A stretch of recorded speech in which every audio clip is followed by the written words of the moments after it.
मेरा नाम प्रिंस है। मेरे घर में मेरे मम्मी पापा के अलावा और कोई नहीं था। हम बहुत गरीब थे, लेकिन जैसे तैसे करके मेरे पिता और मैं घर और मेरी पढ़ाई का खर्च पूरा कर ही लेते थे। हमारा गुजारा ठीक चल रहा था, मगर ना जाने क्यों ईश्वर गरीब लोगों को इतनी तकलीफ क्यों देते हैं जो उनकी औकात से बाहर हो। मेरे साथ भी ऐसा ही हुआ। मेरे पिता एक दिन अचानक बेहोश हो गए। हम उनको डॉक्टर के पास लेकर गए तो डॉक्टर ने उनके कुछ टेस्ट कराए और बताया कि इनकी किडनी और फेफड़े बीड़ी और शराब पीने की वजह से खराब हो गए हैं। जब तक हमारे पास पैसे रहे हमने थोड़ा बहुत इलाज कराया। उसके बाद पापा को लेकर घर आ गए, लेकिन किसी तरह खर्च तो चलाना था। तो मेरी मम्मी ने दूसरे घरों का काम और मैंने एक जनरल स्टोर पर काम करना शुरू कर दिया और मैं स्कूल से आकर वहीं चला जाता था, जिस वजह से मैं पढ़ाई नहीं कर पाता था। इसलिए मैं इस बार आने वाले टेस्ट में बुरी तरह फेल हो गया और मैडम ने मेरी मम्मी से मिलने के लिए उनको स्कूल में बुलाया और उनको बताया कि तुम्हारा लड़का बिल्कुल भी पढ़ाई नहीं करता।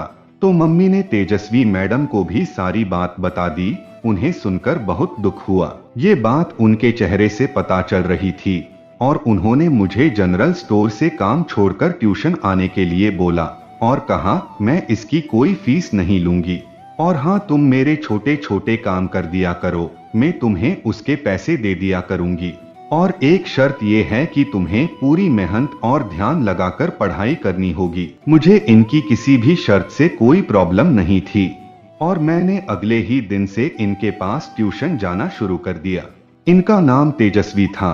वहां जाकर मुझे पता लगा कि मेरी मैडम अकेली रहती है और उनका कोई नहीं है और काफी सारे बच्चे उनके पास पढ़ने आते हैं। तेजस्वी मैडम ने मुझे खूब मेहनत से पढ़ाना शुरू कर दिया और आगे कुछ दिनों में आए टेस्टों में मेरे बहुत अच्छे नंबर आए। अब मेरी मम्मी भी मेरी पढ़ाई की तरफ से बिल्कुल बेफिक्र हो गई थी।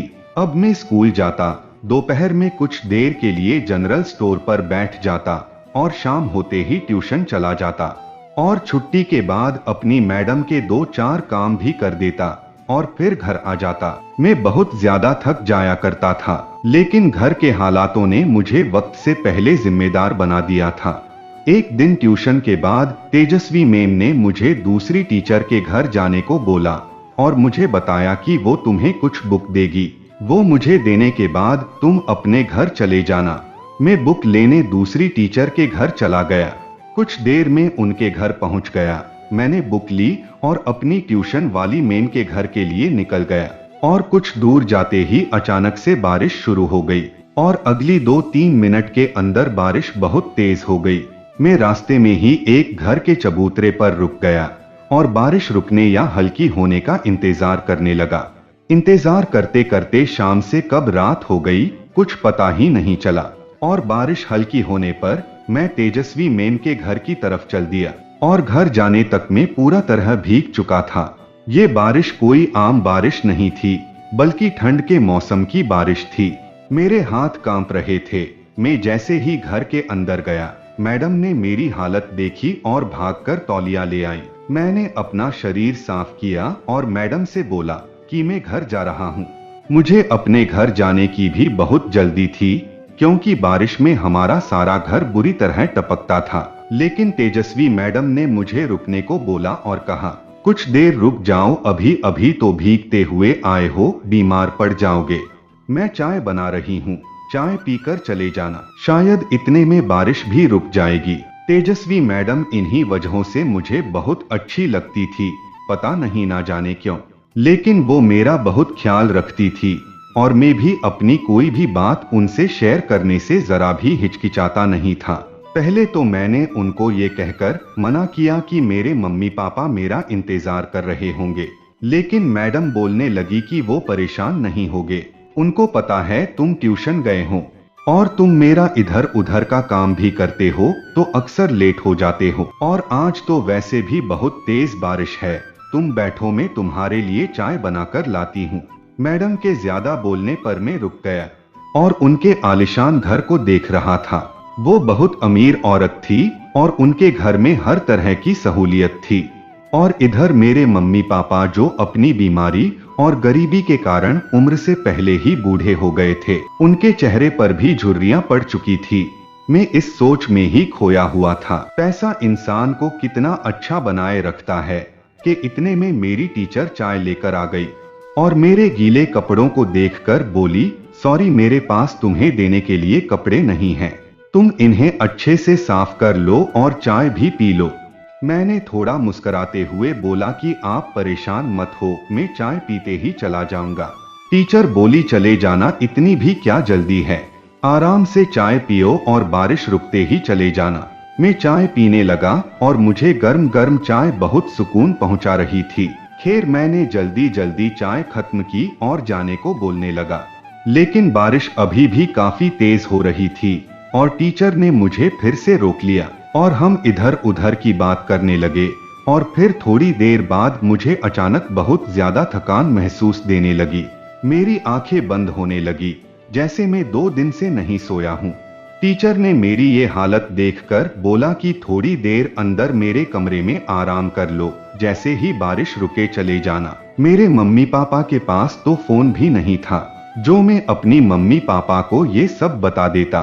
टीचर के कहने पर मैं उनके रूम में चला गया और कपड़े गीले होने की वजह से बेड पर लेटने में थोड़ा हिचकिचाने लगा। इतने में मेरी टीचर बाहर से आई और बोली, प्रिंस तुम बेफिक्र होकर लेट जाओ, मैं तुम्हारे जाने के बाद उसको साफ कर दूंगी। मुझसे अब बिल्कुल भी खड़ा नहीं हुआ जा रहा था और उनके बोलने पर मैं लेट गया और लेटते ही मुझे पता भी नहीं चला कि कब मैं गहरी नींद में चला गया। जब मेरी नींद खुली तो पता नहीं कितना वक्त गुजर चुका था और मुझे पता भी था कि आखिर मेरे साथ हुआ क्या है। मेरे दोनों हाथ भी रस्सी से बंधे हुए थे और पैर भी। मैंने शोर मचाना शुरू कर दिया। मेरी आवाज सुनकर तेजस्वी मैडम एकदम मेरे कमरे में आई और बोली, प्रिंस तुम चिल्ला क्यों रहे हो? मैंने गुस्से से बोला कि तुमने मेरे साथ क्या किया है? वो बड़े ही प्यार से बोली, तुम्हें कुछ नहीं हुआ, मैं तुम्हारे साथ हूँ और तुम मेरे साथ आराम से रह सकते हो। उनकी बात सुनकर मुझे और भी गुस्सा आया और मैं बोला कि तुमने सिर्फ मुझे बारिश तक रुकने के लिए बोला था, अब बारिश भी रुक चुकी है, मुझे अपने घर जाना है। लेकिन उन्होंने मेरी बात को अनसुना कर दिया और गेट बंद करके बाहर चली गई। मैं फिर से जोर जोर से चिल्लाने लगा, लेकिन उन्होंने तो जैसे अपने कान ही बंद कर लिए थे। और थोड़ी देर बाद वो नाश्ते की ट्रे लेकर रूम में आई और मुझे अपने हाथों से खिलाने लगी। मैंने मुंह बंद कर लिया और उनके हाथों से कुछ नहीं खाया। मुझे बस अपने घर वापस जाना था। टीचर ने बहुत प्यार से मेरे चेहरे पर हाथ फेरा और कहने लगी, प्रिंस तुम रात से भूखे हो, मैं तुम्हारे लिए कपड़ों का बंदोबस्त भी कर दूंगी, फिर तुम हमेशा के लिए मेरे साथ ही रहना। उनकी ये बात सुनकर मुझे लगा कि टीचर पागल हो चुकी है। मैंने टीचर से बोला, मेरे घर वाले मेरा इंतजार कर रहे होंगे, मेरी मम्मी की हालत अच्छी नहीं है और मेरे पापा भी बीमार है, आप मुझे मेरे घर वापस जाने दो। ये सुनकर वो बोली कि अब से तुम्हारा घर यही है। इतने में दरवाजे पर बेल बजी और टीचर मुझे कमरे में बंद करके फिर से चली गई। मेरे हाथ पैर बंधे हुए थे, मैं अपनी जगह से हिल भी नहीं पा रहा था। टीचर ना जाने मुझसे क्या चाहती थी और मुझे तो अभी तक ये भी नहीं पता था कि इन्होंने सारी रात मेरे साथ क्या क्या किया है। थोड़ी देर बाद जब वो वापस आई तो कहने लगी, तुम्हारी मम्मी तुम्हें ढूंढती हुई आई थी। मैंने बोल दिया है कि तुम रात ही घर वापस चले गए थे। ये सुनकर वो चली गई। इनकी ये बात सुनकर तो मैं बहुत घबरा गया और मुझे अपने मम्मी पापा की बहुत चिंता होने लगी, क्योंकि वो भी बहुत परेशान थे और मैं इनसे विनती करने लगा, प्लीज मुझे जाने दो, मुझे इस तरह से यहाँ रखकर तुम्हें क्या मिलेगा। उन्होंने मेरी तरफ देखा और मुस्कुराकर बोली, अब मैं तुम्हें नहीं छोड़ सकती, बहुत मुश्किल से तुम मुझे मिले हो। मैंने इस दिन का बहुत इंतजार किया है और आज तुम मेरे हाथ आए हो। कुछ दिनों की बात है, तुम्हारे मम्मी पापा रो धोकर तुम पर सब्र कर लेंगे। मैं तुम्हें एक बहुत ही अच्छी जिंदगी दूंगी और तुम्हें कभी भी किसी चीज की कोई कमी नहीं होने दूंगी। मुझे अभी तक भी टीचर की कोई बात समझ नहीं आ रही थी। आखिर वो मुझे अपने पास क्यों रखना चाहती थी। मुझे इसी हालत में पूरा दिन बीत चुका था और रात के वक्त टीचर फिर खाना लेकर आई तो मैंने फिर खाने से मना कर दिया। मैं पिछली रात से भूखा था और टीचर की मेरी बहुत फिक्र भी हो रही थी। वो कहने लगी कि तुम कब तक भूखे रहोगे। मैंने कहा जब तक आप मुझे ये नहीं बता देती कि मुझे यहाँ क्यों बंद करके रखा है और मेरे साथ क्या करोगी। उन्होंने बड़े ही प्यार से मेरी तरफ देखा और फिर जो उन्होंने बताया वो सुनकर तो मेरे होश ही उड़ गए। वो कहने लगी कि मैं अपने बहन भाइयों में सबसे बड़ी थी और पापा की मृत्यु के बाद उन्हें ये नौकरी मिल गई। पिता की कमी को पूरा करने के लिए मैंने ये नौकरी कर ली और अपने बहन भाई का बहुत अच्छे से ख्याल रखा और उन्हें जिंदगी में कभी किसी चीज की कोई कमी नहीं होने दी। अच्छी तरह पढ़ाया लिखाया। ये बात बताते हुए टीचर की आंखें नम हो गई थी और उन्होंने बताया कि मैंने अपने भाई बहन के खातिर अपनी सारी जवानी बर्बाद कर दी और उनकी जरूरतों और इच्छाओं को पूरा करने में कभी कोई कसर नहीं छोड़ी। कुछ दिनों बाद मम्मी की भी मृत्यु हो गई और मैंने पिता के साथ साथ एक माँ की भी जिम्मेदारी निभाई और कभी भी बहनों और भाइयों को कोई तकलीफ नहीं होने दी और एक एक करके सभी की शादी कर दी। बस मेरा एक भाई बाकी रह गया था जो पढ़ रहा था। मैं खुद 32 साल की हो गई थी, लेकिन मैंने अपने बारे में कभी कुछ नहीं सोचा था और एक दिन मेरे सारे बहन भाई इकट्ठा हो गए और मुझसे अपना अपना हिस्सा मांगने लगे। मैंने कभी नहीं सोचा था कि जिनको मैंने अपने बारे में बिल्कुल भी ना सोचते हुए मेहनत करके उनकी सारी इच्छाएं पूरी करके उनको काबिल बनाया था, वो एक दिन मेरे साथ ऐसा सुलूक करेंगे। वो मुझसे बंटवारे की बात करेंगे। मैंने उनको बोला अगर मैं ये घर बेच दूंगी तो मैं और छोटा भाई कहाँ जाएंगे। लेकिन उन सभी की आंखों पर तो लालच की पट्टी बंधी थी। उनको मेरा कोई भी बलिदान दिखाई ही नहीं दे रहा था। मैंने अपने पिता का घर बेच दिया और उनको उनका हिस्सा दे दिया। मेरा और छोटे भाई के हिस्से के पैसों से मैंने ये घर खरीद लिया, क्योंकि इसके अलावा मेरे पास और कोई रास्ता नहीं था। लेकिन मुझे इस बात का बहुत सदमा था कि मेरे पिता का घर बिक गया था और जिन भाई बहनों को देखकर मैं जीती थी उन सब ने अपने रास्ते बिल्कुल अलग कर लिए थे और मैं भी अपने छोटे भाई के साथ एक नई जिंदगी शुरू कर चुकी थी। लेकिन भाग्य को शायद कुछ और ही मंजूर था और एक बाइक एक्सीडेंट में मेरा छोटा भाई भी मुझे छोड़कर चला गया। मुझसे ये सदमा बर्दाश्त ना हुआ और मेरी भी जीने की इच्छा बिल्कुल खत्म हो गई। फिर एक दिन मैंने तुम्हें स्कूल में देखा तो मुझे लगा मेरा छोटा भाई मुझे फिर से मिल गया और मैं तभी से तुम्हें अपने पास रखना चाहती थी। फिर मुझे पता लगा कि तुम टेस्ट में फेल हो गए हो। ये जानकर मुझे बहुत तकलीफ हुई और जब मुझे तुम्हारी मम्मी से तुम्हारी सारी कहानी पता चली तो मुझे रोना आ गया और मैं सोचने लगी तुम इतनी सी उम्र में इतनी कठिनाई का सामना कर रहे हो। तो मैं परेशान हो गई और सोचने लगी कि कैसे मैं तुम्हें अपने पास रखूं।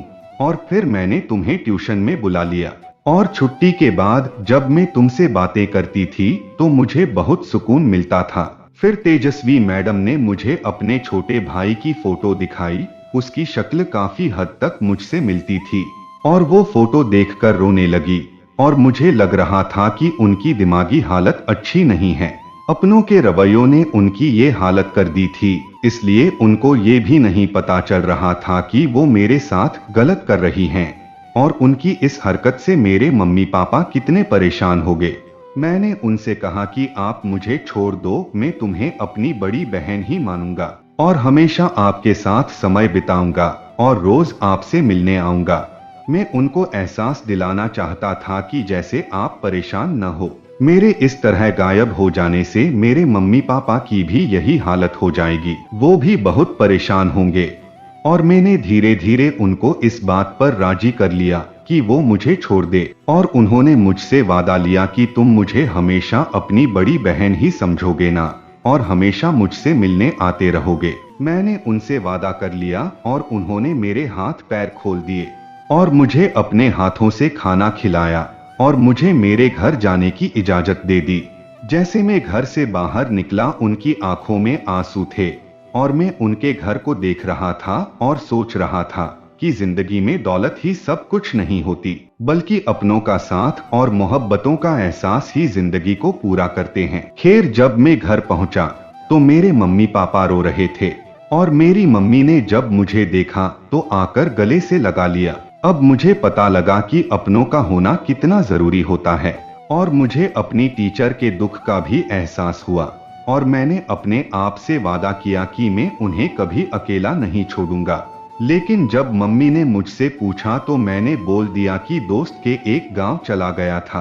दोस्त के घर बारिश की वजह से रात काफी हो गई थी तो बस नहीं मिली, इसलिए मैं उसके घर ही रुक गया था, क्योंकि अगर मैं मम्मी को सारी बात सच सच बता देता तो वो शायद फिर कभी भी मुझे टीचर के घर नहीं भेजती। कभी कभी हम दौलत के कारण हम अपनों का दिल तोड़ देते हैं और उन्हें जिंदगी भर के लिए अकेला छोड़ देते हैं और हमें शायद ये एहसास तक नहीं होता कि हमारी वजह से उनकी सारी जिंदगी बर्बाद हो चुकी है। दोस्तों, हमेशा अपनों का साथ दो, उनके दुख में सुख में हमेशा उनके काम आओ, क्योंकि रिश्तों से बढ़कर कभी कुछ नहीं होता। तो दोस्तों, ये कहानी आप लोगों को कैसी लगी है कमेंट करके जरूर बताइएगा। धन्यवाद।